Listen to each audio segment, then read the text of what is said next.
Welcome back, guys. It's now getting dark.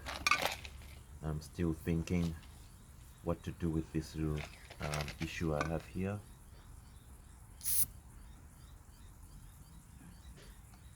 So I thought it's time to break out and maybe try using my little tire kit here. Let's see what I can do with this. I doubt it's gonna work fixing it myself. I think I'm gonna have to take it to the tire shop tomorrow or the day after that. I don't know if I'll be able to do it tomorrow because I've got stuff happening on tomorrow as well. Oh, okay, here we go.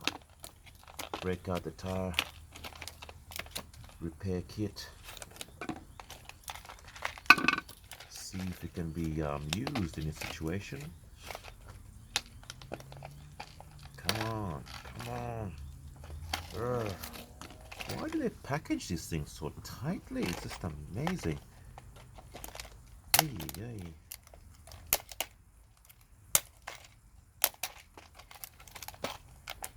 Oh, it's all coming apart. Ooh.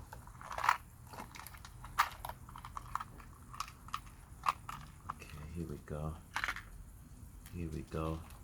You got some new valves as well. Valve cores. Here we go. Here's the kit. I'll put the valve cores in one of these little pockets. Now what I really wanted to use was this little gizmo, this little tool. It's a valve core remover, and what you pretty much do, get this stuff out of the way, it allows you to deflate the tire much easier and very quick. And also you can take the valve core out. That valve core was very loose. Needed a bit more tightening. It was too loose. Valve core removed. Put that in there. Safekeeping. Might reuse it, I'm not sure. Or I'll just put a new one. I've got brand new ones there. Most likely I'll just put a new one.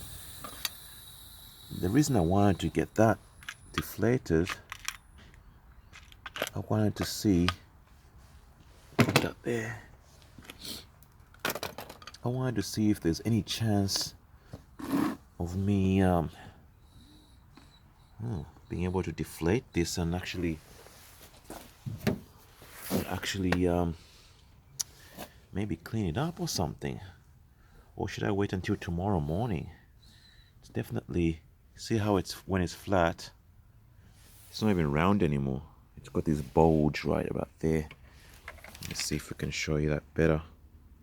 And that's the issue. It's been sitting too long in that flat position, which has caused it to really get messed up. Now, I was really hoping that I could check the bead, or maybe even pop the bead, but I don't think I can. Not easy anyway.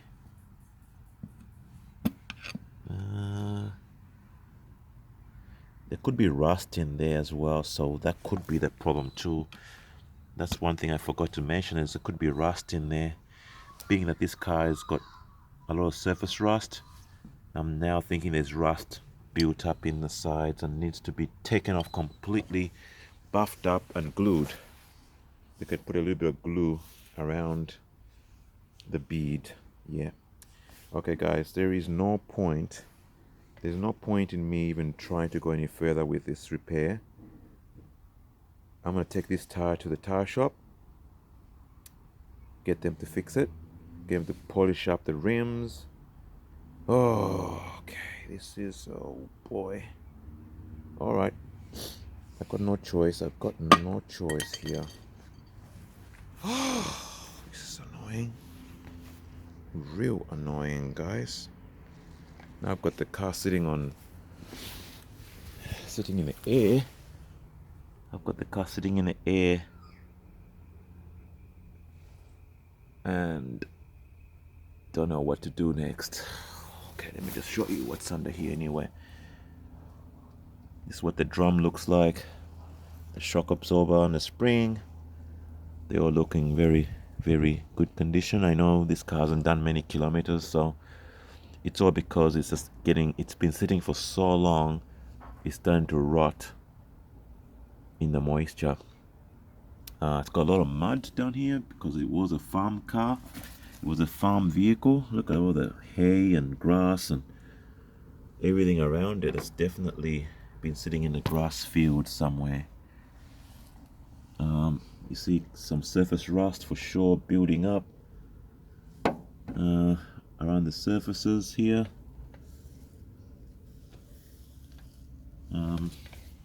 Otherwise, it's not really all that bad. It's just that they haven't taken care of it. Oh boy! All right, let's just leave it here. The other tires also need attention. So what I'm gonna do, I'm gonna take that tire to the shop. I'm gonna take this tire to the shop as well with the rim. They can maybe clean this one up, and out of these two tire rims, whatever holds air is what I'm gonna use to put back here. Luckily I've got the rim for this tire, so they're just gonna have to clean that up. All right, fantastic. Got that sorted out, guys. Check me up, check up on this car later on, maybe another day, in a day or two. I don't know when I'll be posting next. Over and out.